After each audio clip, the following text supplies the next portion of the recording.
Good afternoon, everybody. This is the video where I'm going to show you guys everything that I've got in my pack, and I'm going to also try to show you the camera that I'm running with right now a little bit later in the video. But this is going to be my hunting setup for 2025. We got stuff for ground hunting and blinds and spot and stalk, and we've also got tree stand and saddle hunting. So we've got a lot to cover, and I hope there's enough time for y'all to stick around and watch all of this, because by the end of it we're going to show I'm going to show the setup that I do in the tree stand, and I'm going to show the setup on a ground blind. The spot and stalk is kind of, you know, if you've got a cameraman or don't, basically.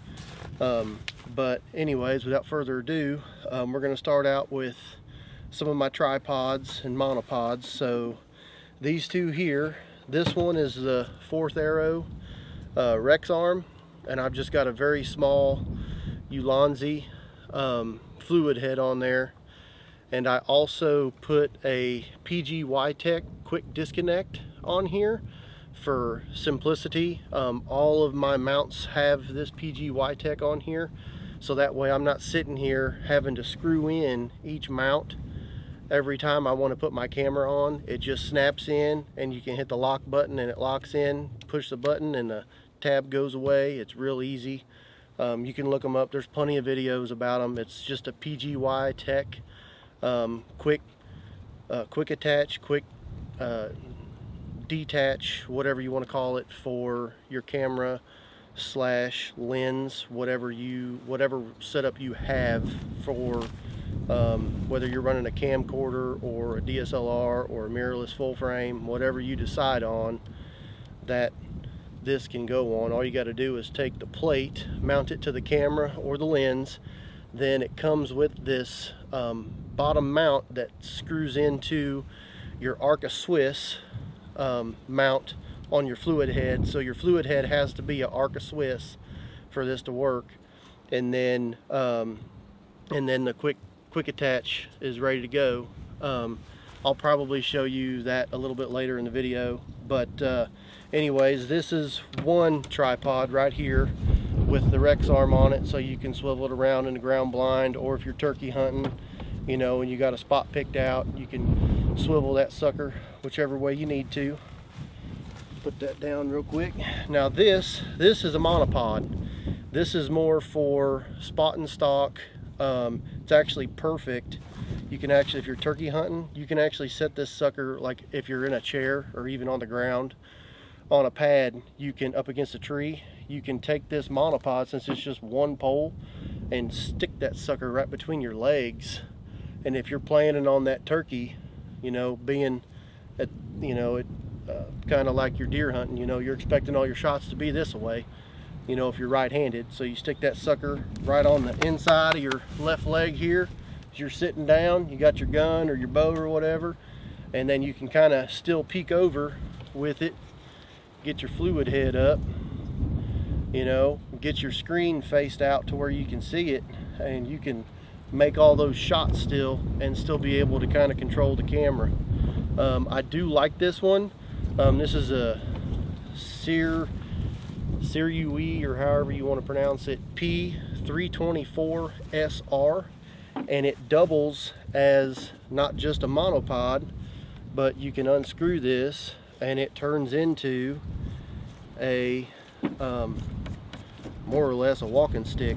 Put the spike from here onto here. Now you take all those out, and now you've got one stick operation to where you can walk with it easier, kind of stab it in the ground, stabilize it this way. It is about $100, but I've had it now for probably 3 or 4 years, so you can probably find them used pretty cheap. Like I said, it's the SIRUI brand, and the model number is P-324SR, and I'll try to show that to you guys. Hopefully you can get that.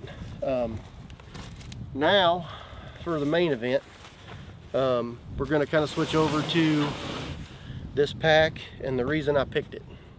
This is the nested pack.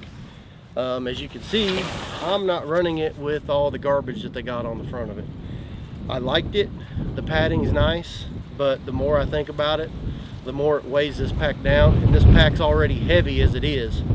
So, sorry, wind's picking up a little bit, but I took all that junk off and I got out their auxiliary straps that come built in, put them down here on these G hooks, and that's how I'm going to run this to make this a little bit smaller. This way, sideways, you know, otherwise that padding and stuff will stick out here another 3 or 4 inches and add, I think it's about a pound and a half of weight. But anyways, we'll get started on this guy.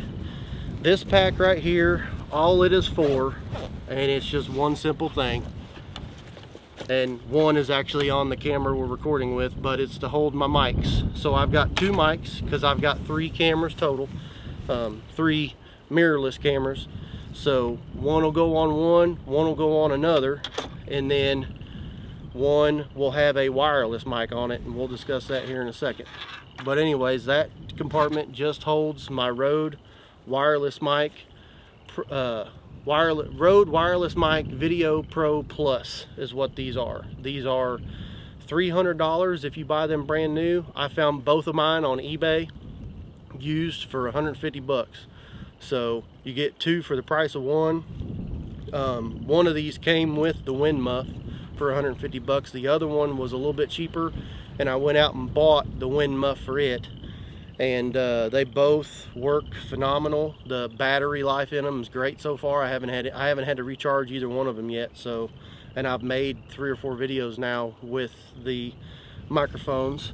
And the cool thing about these is they, once you plug them into the camera with just this, they turn on and off when the camera turns on and off. So when you start recording, it's on as long as this is plugged in. And you'll know because you can see the lights in the back. The whole thing lights up with a bunch of lights. So that's 2 good things with it. It doesn't waste battery, but you do have to spend a little bit more money on a microphone if that's the type of setup that you want to run, which I do, because I want to try to make this channel as best as possible for you guys, the viewers. So we're going to try to run maybe not the best, but try to get as close to as we can. And that's all this little pack holds. That's it. And then in the top here, we've got some extra things. We've got a light for if we gotta go track that deer at night. You know, for better lighting opportunities, so that way you can get good pictures, good video. That way, you know, the video is just not dark when you're videotaping, recording. Then I've got an extra lens in here, and it's got a variable ND filter on it by K&F Concept. This is a 35 millimeter. I was actually gonna record on this, but I can't get close enough with it for me to be able to see the screen. Right now, you're probably about 3 or 4 feet away with a 16 millimeter lens. It's also half the size of this. It's not as big, but I can see myself in the screen on the side of the camera, so that way I know whether or not I'm in the picture. But there's one lens in here. It's just one. There's no more. And then for everything else, I got an extra battery pack in here, whether it be for the cameras or my action cameras that I've also got in this same compartment. But it is a Anker. It is a power delivery, 10,000 milliamps. So this is like, with an action camera, this is like having 5 batteries in your pocket once you plug it into the action camera, which the action cams that I run are the DJI Action 5 Pro, Osmo Action 5 Pros. They've been phenomenal. I'm actually running these specifically with the cover off and just plug these straight in. And there's actually no battery in these. This is the only battery. So when I plug these up, this is how this runs. It runs, this battery will last me for 10 plus hours, I think. So more than one hunt. But it's actually already powering on for me. And I've got a big enough SD card in here to run for 10 hours on this. So whichever one runs out first. But anyways, that's how I run these action cameras. And I've got 2 of them.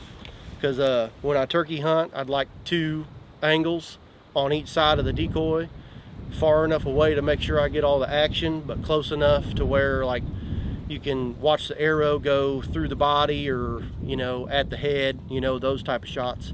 I actually do need to get one more of these to be fully just worried about these power deliveries. I've got a couple small tripods in here, mainly for the ground hunt with these guys, so they just mount straight into those. They're actually right here. Here's the other two in case I need them, or if I lose one, I've got an extra one.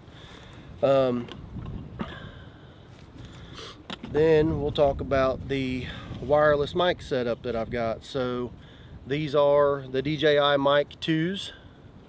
These will be dedicated for one of the DSLR cameras for better audio. I actually have a lavalier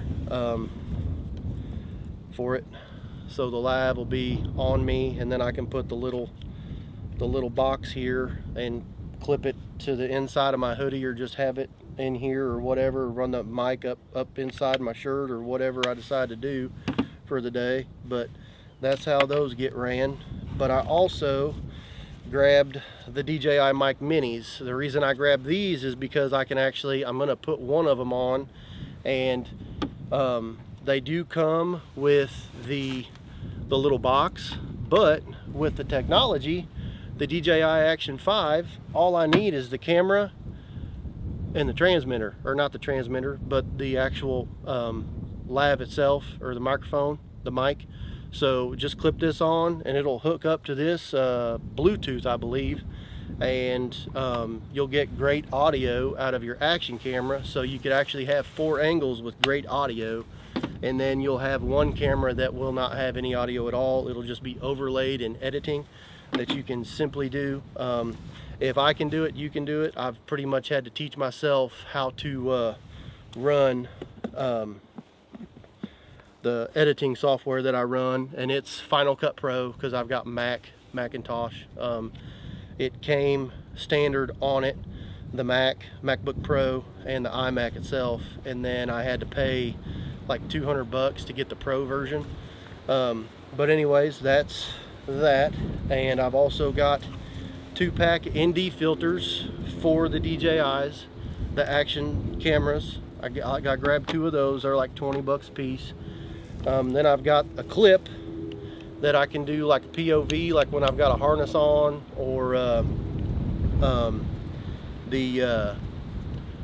my bino harness, or a harness up for a tree stand or whatever. And then that's pretty much it for the top pouch. We'll go ahead and get to the camera arms, because I'm sure you guys are kind of dying to see what I'm running here. But anyways, these are the 4th Arrow camera arms, the stiff arm. I have 2 of them because I'm actually going to run 2 stiff arms in the tree stand. So one is going to be a dedicated arm that does not move, and it'll be about head high off the tree, and it'll have the wide angle lens that's on this camera right now, and it's going to get everything down below. I'm going to point it to where like it's off my shoulder, my shooting shoulder, pointed that way to where I think the action's going to be. And then one thing that I'm going to do with it is I have some of these clamps. I went out and bought a bolt, a 1/4 bolt, and then I put athletic tape on it, and then I made a knob here at the very end for the head of the bolt, and then I super glued it. And what this is going to do is clamp to the arm in the tree, so it'll clamp on there like this, and then what it'll turn into is a bow hanger, so it'll hold my bow. So basically I'm forcing myself to at least put out 1 camera arm just so I can hang my bow, because that's kind of an issue I've had in the past, where I want to tape or film and then I get burnt out on it, and then I'm like, God, all this extra work just to try to get this thing on film. Yeah, it is a lot of work. It's extra work. Like, you got to be willing to do it, and that's one of the ways that's going to force me to have to do it now, because that's the only way I can attach anything. So after that is another clamp, but this one has a selfie stick on it, and I'll clamp it either to the same arm or a different one, and it'll kind of go straight up, and it'll have an action camera on it, and it'll probably be, you know, a foot or two above me, and it'll get even, you know, it'll have another wide angle lens to where I can capture some video. And I actually have here, so forget the clamp part, but I took this off of one of these and used it on that camera, and I'll show you guys it later.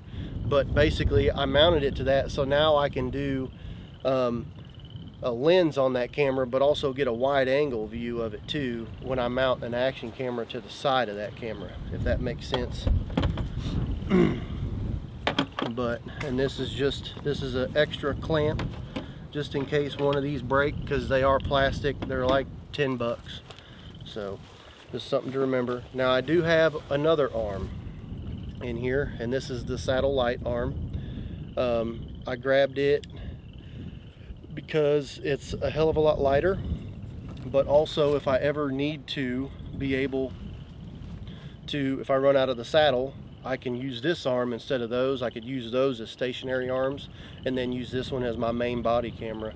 And if you noticed, I don't have a handle on any of these fluid heads, and that is because it's right here, and I left it off of there because you never know which one of these is going to be my main camera, or at least I don't. So I leave it here on the side for when I know which one's going to be my dedicated camera arm. And then, so that's all the camera arms that I'm going to be running. And then in this pouch, when the light gets too low and we need to start taking ND filters off, that's all that pouch is for. You take the ND filter off, you unscrew it, slide it in one of these, and then Velcro it back down on the outside. That way I know where my ND filters are at all times. That's what this little pouch is for. And then I'm sure you guys saw this. This is just, these are all remotes. These are all the Canon remotes, so I can literally just have this sitting in my pocket or even just hanging off my bag, hit stop, hit record, whatever I need to do with them.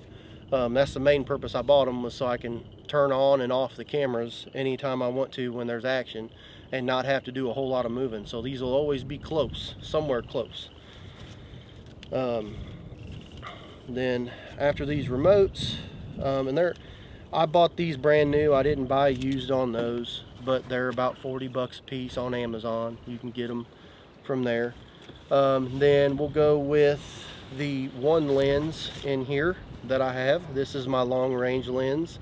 This is a Canon RF 100 to 400 lens. So that's all the bigger it is. It does zoom out. So when it telescopes out, and it almost doubles in size, maybe 2/3. So you're at 400 millimeters there, and I'll have a little video in the clip too, kind of showing you guys 100 millimeters all the way out to 400 millimeters, so that way you guys can see how far you can zoom in with this lens. This is not the lens that I wanted, but it is a lens that's going to get me by at least through turkey season, and I plan on saving up for the lens that I want to get. So that's the last lens. Now in this bag on this side, to protect this lens, because this is the pocket it's always going to be in, I bought some foam padding. I put it on each side so that way it's completely protected on both the side in the bag and the outside. I also ran a little sleeve down here too, so for like 10 bucks, I think this is like 1/2 inch foam is all it is, just like memory foam stuff. And it's not glued in or anything, because I didn't want to mess up the bag, or if I decide to upgrade a bag in the future or whatever, it can just come out. I can sell the bag for whatever it's worth and move on. Now for the main compartment, one thing that I did to this bag is I did modify it a little bit in here, but it's still not a permanent thing.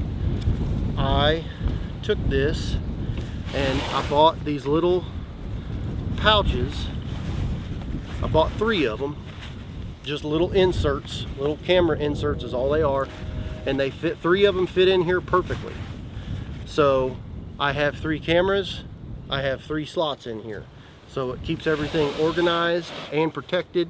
The camera I'm running would go right here, this other camera here, It's got my 28mm lens on it. It is the RP. So this is kind of the rig that you're going to see in a little bit once I switch over to this or the other one and show you guys that rig.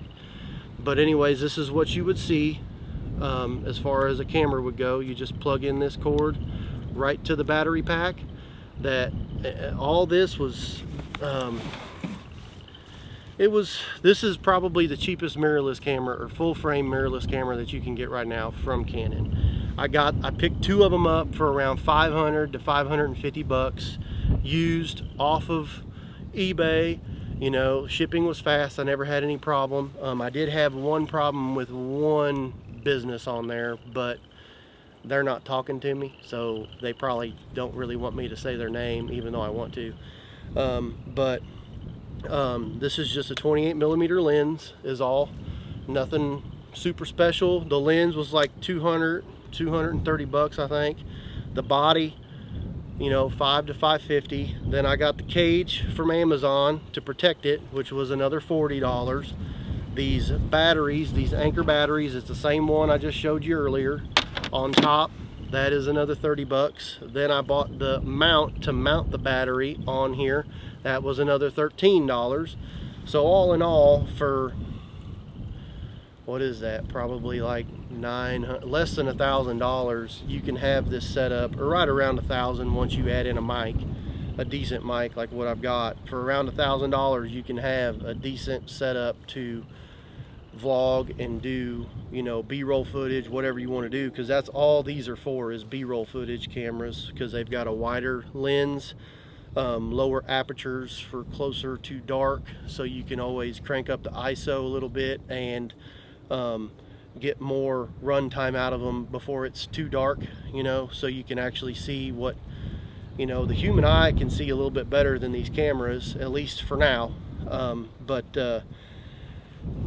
If you crank up that ISO, these can see sometimes better than your own eyes. Like, I did do a test with one of these, and I'll have to redo it because I deleted it, but you can get pretty dang good lighting out of these cameras, even not being able to see what you're shooting at with your own eyes. So these are the exact same. There's nothing different. This one just doesn't have a lens on it right now because the lens that would normally be on it is actually on the R8, which is the next camera I need to show you. But anyways, that's how I'm running these rigs. These will just be set up for 1080p at 24 frames a second. You get the lower shutter speed. The lower the shutter speed, the more light the lens lets in, plus your ISO. So when you have a low shutter speed and high ISO, you're going to get great light in, because it wants to suck all the light it can throughout the whole entire video, and that's what you got to remember. So low shutter, high ISO. Now when you go to slow-mo, you're supposed to double the shutter speed of whatever frame rate you're running at. So this is like 1/50 at 24 frames a second, so that's the closest you can get. If you run slow-mo footage like 60 frames a second, like this camera, the R8 can run 4K 60, and I plan to use that for slow-mo, which is why I bought that camera. It can also do 120 frames a second in 1080p. It can also do 180 frames a second in 1080p, but neither one of those have sound. So I don't render that as useless so much as I've just got to do b-roll footage and know that there's no sound with that. But I did set up the settings in here, like they'll be on Canon, it's C1, C2, C3 on the dial, so you can change your settings real quick on the fly. So like if you want to be in C1, you flip it to C1, it shoots in whatever you set the camera at. So like if you're in manual mode and you set it to shoot 24 frames a second in 4K, and that's going to be your C1 setting because that's what you set it as, you can also set C2 as 1080p 180 frames a second. You want that super slow-mo. See that arrow flight in the air, whatever it may be, you can do that, and just at the flick of a switch have that control with your cameras. And now I'm gonna switch over and show you guys the Canon R8 rig and turn on one of these. All right, now you're seeing me on the Canon RP body because I took off the R8, and this is what the R8 rig looks like. So it has the we've got the microphone, and we got the battery, and then we've got, this is just a lens cover to cover the frame, the full frame sensor. And then off the side here you can kind of see that I'm running a just a deal here, so you can hook in your wide angle lens, because this camera is mainly going to run this big boy here, my 100 to 400 lens on it. Attach this, and then I can have the wide angle, or if I'm in a blind, I can have the wide angle pointing at me off to the side as this camera is pointing out into the field trying to catch the turkey or the deer or whatever. But basically that's more or less what I'm going to be running this year as far as cameras go. I do have a couple things to upgrade to later down the road, but this is everything to at least get me by through turkey season. And if you've got any questions on tripods or anything, I don't think I said, but this tripod here, this is a Victiv NT70. It was literally 30 bucks on Amazon. It's the cheapest one I could get. I did not go all out on tripods. You're actually on another one right here. It's another Victiv NT70. It's just black instead of orange is the only difference. But basically that's gonna be the camera rigs that I'm gonna be running this year. And like I said, this camera can go 180 frames and 120 frames, so it goes into a high frame rate on the camera itself. And what that does is it totally says, nope, you're not going to have any sound, so there would be no point in having a microphone on. So I'm going to try to do 4K 60, and then when I go to post, when I go to edit in Final Cut Pro, I'm going to take that 60 frames a second and try to slow it down as much as I can during the kill shot. I think that is something that not a lot of people are talking about.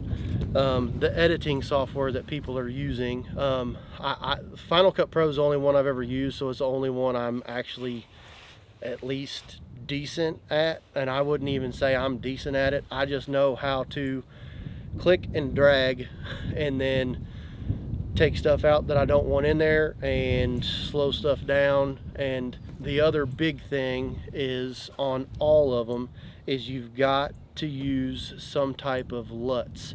They call them LUTs when you make a video.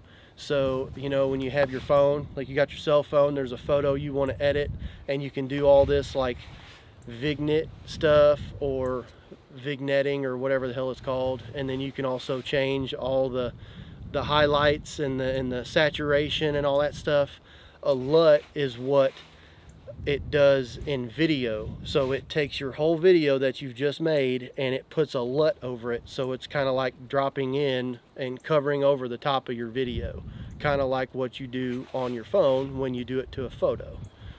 Now you can do the same thing on your phone with video too. You can change all that stuff, but a LUT, if you've got presets, which you can get them for free. I found mine for free. I downloaded them off of YouTube. A guy had like 10 free LUTs. I think I ended up downloading like 40 or 50 LUTs, and it just drops right over. I'll actually show you guys what the original video looks like here, and then I'll also show you after I put a LUT over it. Makes a huge difference in your video. And also another thing too, I saw, I believe it was Josh Bomar. I'm not trying to name drop, but he has a really good video where it's an app on your phone. It's 100% free. I actually downloaded it, and that's actually what I'm using for my thumbnails. When you guys click on my videos and you see the thumbnail, it's made with this app, and the app is called Snapseed. It's one word, just SNAPSEED, and you can change a whole bunch of stuff on there. You can put titles on your pictures. You can actually you can put a picture on top of a picture, and depending on how much you want it on there or don't want it on there, it'll show 2 or 3 different things. You can completely change what the photo looks like. And I can actually do one for you on those too and show you what an actual picture I took was and after I edited it with Snapseed, and I can show it on here too. I'll show all that stuff on here, so that way you guys can see kind of what goes into the whole editing process a little bit, as far as like trying to make a quality video, especially by yourself. It's a heck of a journey that I've had to go through to learn all this stuff, because if it wasn't for the fact that being able to do this, I don't know if I would have ever learned it. I've basically been forcing myself to put all my video that I create onto my computer and forcing myself to use Final Cut Pro, because before all I was doing was putting it on my computer, then airdropping it to my phone, then editing it on my phone, and then as you guys saw, when you do that, all it does is it makes the whole thing blurry.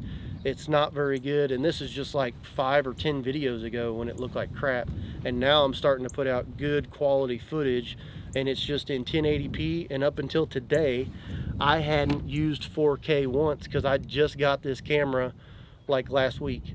So this was the first video I ever used 4K with, and this is going to be the main camera I use now as far as making 4K footage. And then next year I will plan to most likely upgrade these RPs.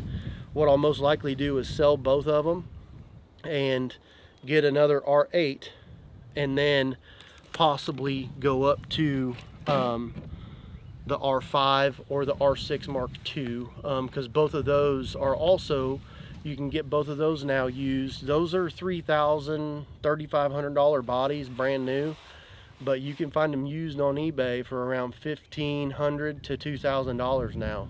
The R5's been out I think for 4 or 5 years, and the R6 Mark II's been out for 2 or 3. I think that body was originally just under $3,000, the R6 Mark II, but you can now find it between $1,500 and $2,000. There's benefits to both of those cameras. The R5 to me would be more of your, I think they both shoot either 8K or 6K downsampled to 4K.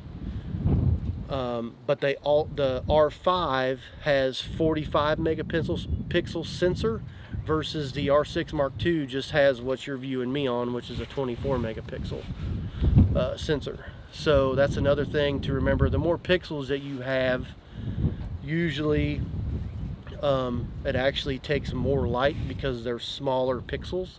So I'm leaning towards the R6 Mark II right now because of that, because of the low light that I think the R5, I'm going to have to crank up the ISO so much, because most of our footage is going to be, you know, the last 30 minutes of daylight, you know, the prime time. So that's why I'm leaning towards the R6 Mark II, because it has the same full frame sensor as the R8, the RP, you know, what you're seeing me on. They all have the same full frame 24 megapixel sensor. That's kind of why I'm leaning towards the R6. Plus the R6 just does 2 SD cards, versus the R5 you have to get a CF Express, which is not cheap. Those are like 200 bucks for I think a 256 gigabyte card, and they're huge. They're almost like a freaking battery that comes out of one of these, comes out of an action camera. They're huge. But anyways, that's kind of what I'm going to be running this year. I'm hoping I can kind of show you guys more. I'm going to actually probably try to do another video right now while I've got everything out, and do a blind in the blind video type setup, so that way you guys can kind of see what I'm going to run there. But anyways, I appreciate you guys watching.